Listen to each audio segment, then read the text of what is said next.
Hello mga ka-LG. Magmi-mix tayo ng biofertilizer. Yung binigay sa atin ng BA Bioprime Biofertilizer. Okay? So, ito po yung binigay ng BA sa atin. Ito is imimix natin sa tubig. At ang ratio nito is 1:2. 2 liters po na tubig ang mix dito.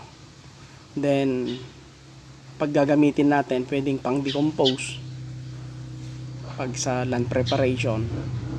Okay, at the same time pwede din daw gamitin as a foliar fertilizer, pero mas maganda gamitin natin dito sa land preparation para sa ating tatamnan ng palay sa second crop sa bantay. Okay, so mayroon tayo rito prepare na non-chlorinated na tubig.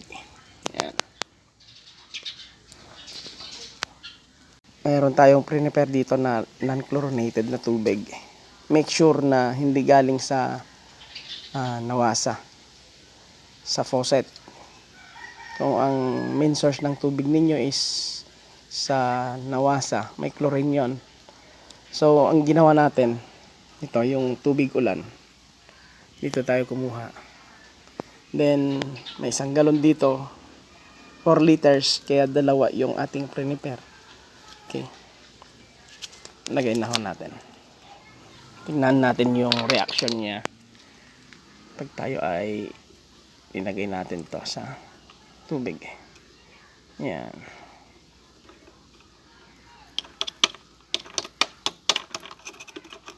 Okay. So dalawang ganyan po biofertilizer. Okay, Bioprime. Okay, nakasilyado siya. Lang natin. Nasan lang natin. Then buhos lang. Okay. So, ibigay ng DA at ferment natin to at least 2 days, 48 hours pwede nang gamitin. So tama-tama naglalan prep tayo sa ating tatamnan ng second crop na palay. So after siguro ng first na linang, magpa-spray tayo doon para mabilis na ma-decompose yung dayami doon. Okay. Ito na yung kulay niya mga ka-LB. At bubutasan natin to dito para may singawan, sisingaw. At ilagay natin siya shaded area. Iwasan natin sa direct sunlight. Okay? Yan lamang po mga ka-LG. Happy farming!